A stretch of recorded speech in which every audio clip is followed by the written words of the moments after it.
Guys, ini tolong dijadiin sound ya guys. Ting dang dang, ting ting dang dang, ting ting dang dang. Kubraku, kubraku, kubraku, kubraku, kubraku, kubraku, kubraku, kubraku, kubraku, kubraku, kubraku.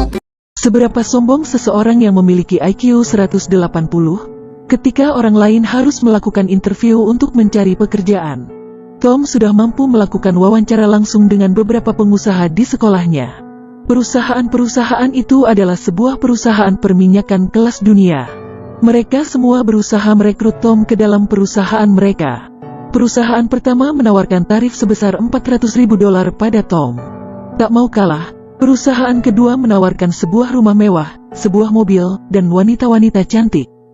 Lalu perusahaan ketiga, bahkan memberikan tawaran yang lebih besar lagi yaitu saham perusahaan sebesar 30%. Lalu Tom bertanya, apakah hanya itu saja?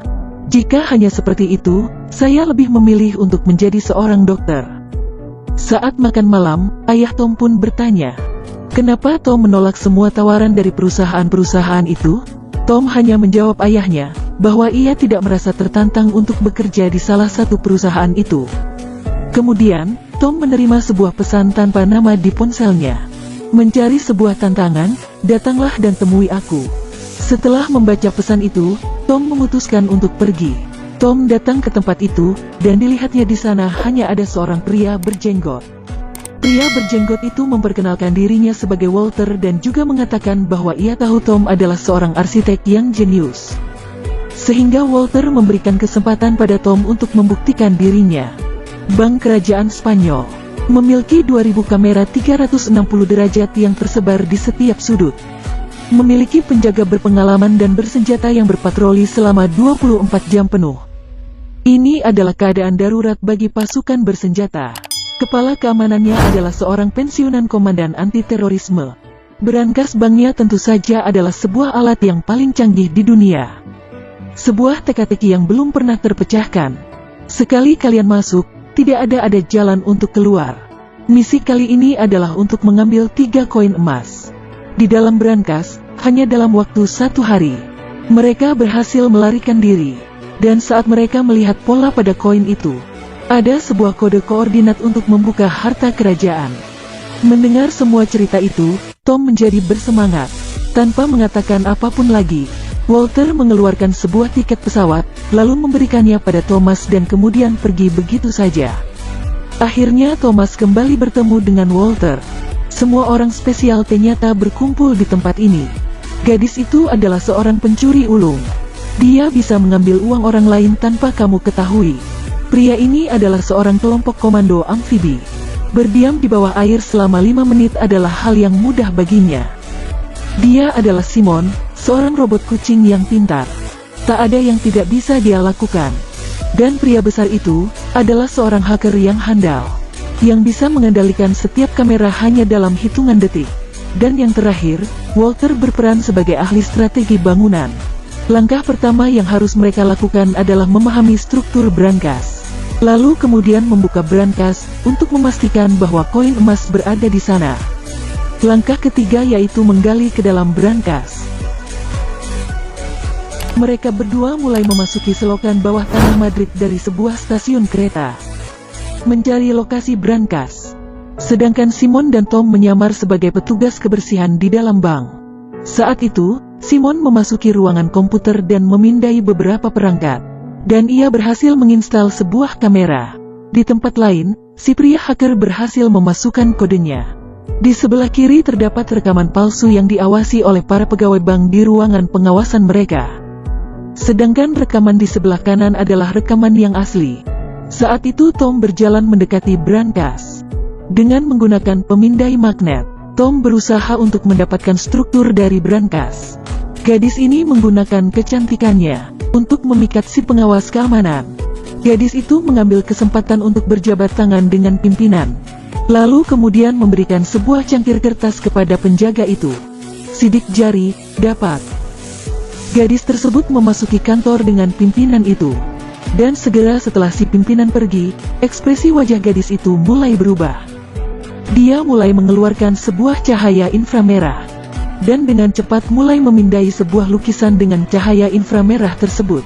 Pria hacker dengan cepat merekam hal itu, lalu memainkan rekamannya dalam kecepatan 0.1, menukarnya dengan layar di dalam bank, sehingga gadis itu mendapatkan waktu 2,5 menit untuk melarikan diri. Gadis itu akhirnya menemukan tempat yang aman. Lalu ia mulai menggunakan sesuatu yang mirip seperti stetoskop untuk merusak kode. Gadis itu berhasil mengambil kunci brankas, lalu mulai melakukan pemindaian 3 dimensi. Kemudian dengan cepat meletakkan kunci brankas itu di tempatnya. Tiba-tiba saja si pimpinan menuju kembali ke ruangan itu. Waktu yang dimiliki saat itu hampir habis.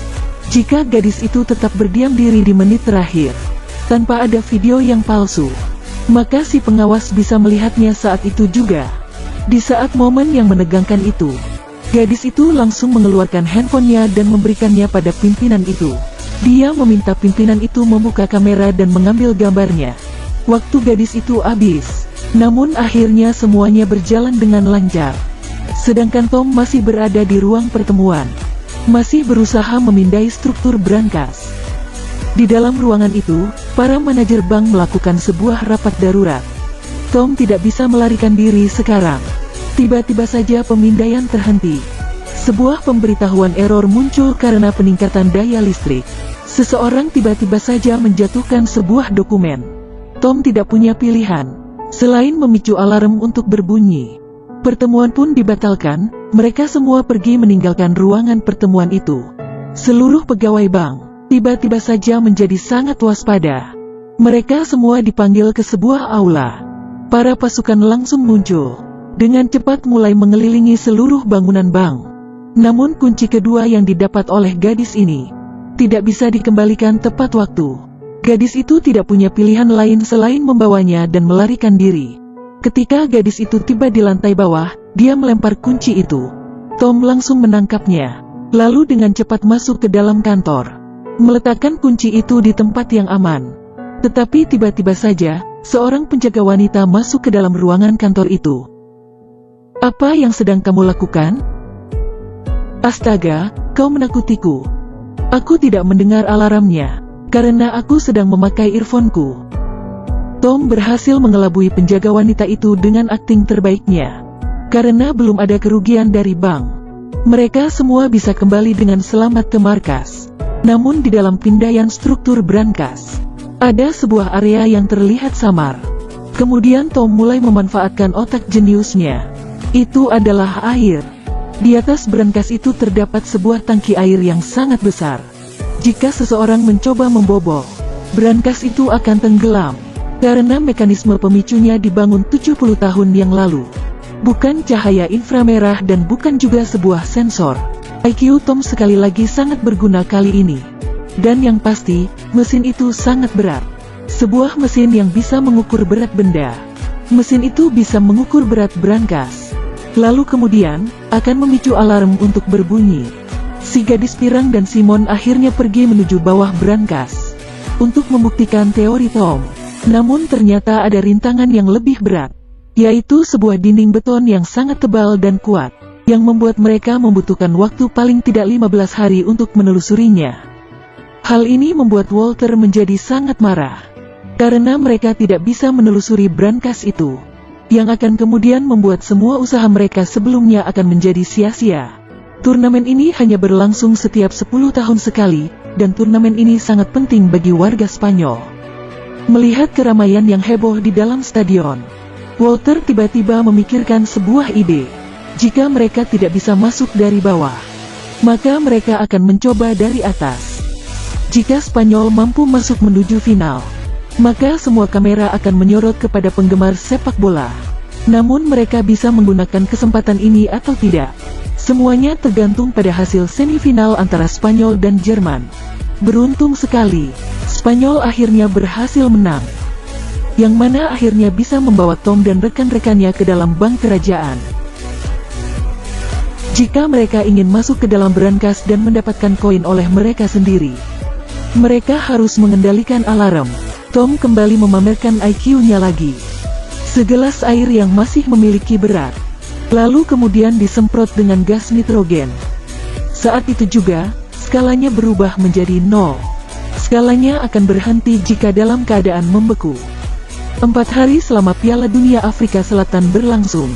Spanyol vs Belanda. Madrid Square dipenuhi oleh orang-orang. Hanya Tom dan rekan-rekannya yang sama sekali tak peduli dengan skor. Mereka hanya punya waktu selama 105 menit sama seperti pertandingan sepak bola. Dengan menaiki kabel, mereka berhasil mendekati kubah kaca dari bangunan bank. Lalu kemudian dengan cepat masuk ke dalam. Di bawah bimbingan hacker, mereka menelusuri ventilasi untuk menuju ke brankas. Di sana terdapat sebuah lubang tak berujung. Mereka menggunakan tangga untuk melewatinya. Gadis itu dan Tom mengeluarkan kunci. Dengan menggunakan sidik jari yang baru, 3 orang lainnya bekerja sebagai sebuah tim. Kunci itu mengeluarkan suara yang keras dan kemudian akhirnya brankas tersebut mulai terbuka. Simon yang menggunakan alat pelindung sejak dari luar, membawa semua gas nitrogen, dan mulai menyemprot dasar brankas itu. Sebanyak 50 botol gas nitrogen berhasil membekukan brankas itu. Segera setelah itu, lantai juga mulai ikut membeku. Tom dengan cepat langsung masuk ke dalam. Seperti yang diharapkan, penunjuk skala berhenti berfungsi. Dengan cepat mereka mencari koin itu, karena mereka tidak lagi memiliki banyak waktu. Tiba-tiba saja penunjuk skala tersebut mulai meleleh dengan cepat. Dan ketika mereka menemukan koin, skala penunjuk itu mulai ikut bergerak pula. Saat itulah salah satu dari mereka mulai berkhianat dengan menodongkan pistol ke arah Tom dan gadis itu. Dan karena diancam oleh rekannya sendiri, gadis itu menyerahkan koin itu kepada si pria yang berkhianat itu. Tak lama setelah itu pintu tertutup. Gerbang mulai terbuka dan air mulai memancar dengan tak terkendali. Namun pria yang berkhianat itu masih mampu bersikap tenang. Lalu mengambil koin itu dan berenang mengarungi air. Dengan sangat cepat hingga akhirnya ia berhasil untuk meloloskan diri. Sementara Tom dan gadis itu yang masih berada di dalam sana, perlahan-lahan mulai tenggelam. Gadis itu mulai berteriak dengan putus asa. Tom meminta gadis itu diam, dan membiarkannya berpikir. Air terus saja mengalir, dan Tom masih terus berpikir apa yang bisa mereka lakukan. Setelah beberapa saat berpikir akhirnya Tom tahu apa yang harus mereka lakukan. Mereka bisa mengendalikan semuanya dengan hidup atau matinya katup. Namun sangat berat, karena kapasitas brankas sudah ditetapkan. Dan ketika brankas mulai penuh, berat air juga akan tetap. Sehingga skala penunjuk akan mengirimkan sinyal kepada brankas jika sudah mencapai berat tersebut. Setelah itu katup akan tertutup. Dan mereka bisa mencapai berat tersebut sebelum brankas mulai penuh dengan air. Katup tersebut akan mulai tertutup dengan sendirinya. Simon yang mengerti prinsip itu, mulai membuang semua botol gas nitrogen ke dalam skala penunjuk tersebut. Katup itu akhirnya tertutup, dan ketika pengawas keamanan tiba, tidak ada lagi seorang pun di sana. Tidak ada juga jejak lainnya. Tom dan gadis itu membuka pakaian mereka dan menggantinya dengan seragam pendukung sepak bola Spanyol. Mereka menyembunyikan diri di dalam keramaian. Tom merasa sedikit kecewa karena ia tidak mendapatkan koin. Namun Walter mengatakan pada Tom bahwa ia sudah membuat replika dari koin tersebut. Dan koin yang diberikan oleh gadis itu ternyata adalah sebuah koin yang palsu. Lalu pria itu memasukkan kode koin tersebut ke dalam komputernya. Ternyata letak koordinat geografinya berada tepat di Bali. Gadis itu juga sudah berubah sekarang. Dia tiba-tiba muncul di Bank Bali. Film berakhir di sini. Tema film ini biasa saja, namun dengan pendekatan yang lebih modern. Terima kasih kepada atmosfer Piala Dunia. Suasana film entah bagaimana menjadi rumit juga. Spanyol, Madrid, dan harta kerajaan dari keluarga kerajaan Spanyol. Semuanya menarik untuk